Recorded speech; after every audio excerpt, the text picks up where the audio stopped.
Hi guys, today I would like to talk to you about which panels I use to paint on.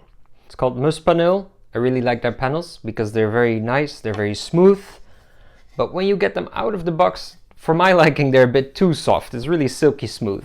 Some painters dig that. I rather have a little bit more tooth to it. So what I do, I put a layer of gesso on it, and I will show you how I do that in just a minute. And after that I put a thin wash of acrylic paint. Results, for example, in this, with a very watery wash of burnt sienna acrylics on it, or this, when I put a more thick layer on it. And you can see how warm those tones are. I really like that.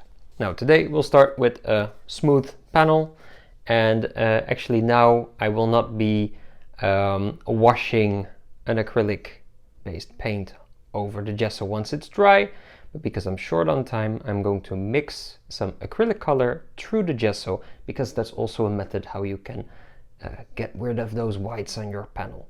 Because I always like to start with some color on there, because it's easier for me to judge the colors which I put on there. Let's get to it. So, what is it we need? Well, of course we've got our panel. I've got a worn down brush, which I specifically use only for gessoing. It's quite worn down, as you can tell, but it gets the job done perfectly. I have a palette knife for mixing some of my gesso with acrylic paint on this little plate. Of course, we have here the gesso. I've shaken it a bit while the lid was still on there.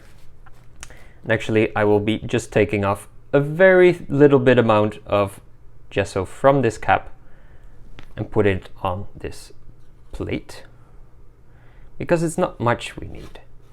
We really don't need a lot. And then I'm taking some acrylic paint, also by Royal Talens, by the way. I really like this brand, it's a Dutch brand. And what I'm going to mix my gesso with is burnt umber. As you can see here, this square shape with a diagonal line between it means that it's transparent. So it's not a very strong color, and it's very nice for just dumbing down the white color we're gonna put on. The 3 pluses mean that that it's a good light fastness, so the color will remain the same over the years, just if you're wondering. Also, just a tiny bit is needed. We can always add more if we want to. Now, let's mix a bit in that mixture.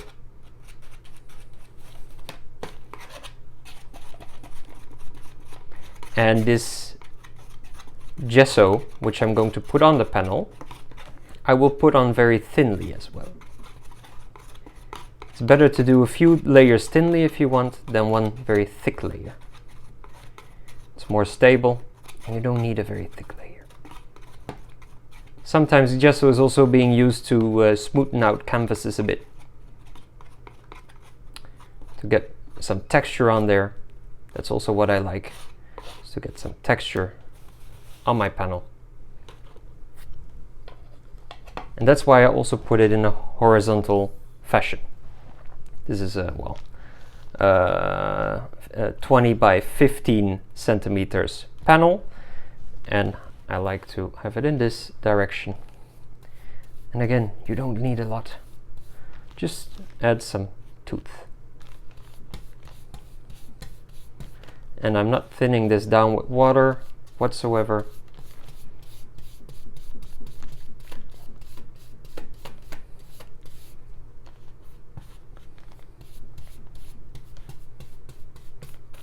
But I am getting some texture on my panel, and a neutral, let's say liver color in this case, because I used the burnt umber. Whereas very often I also use burnt sienna in a wash over it.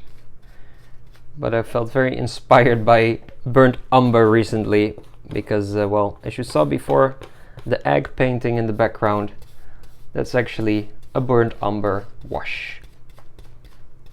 So there I put on some gesso first, that was a canvas, put some gesso on there, and then I went over with just a very thin wash of that color. but I think it's a very nice, warm, neutral color as a very nice undertone, when burnt sienna sometimes is a bit too aggressive.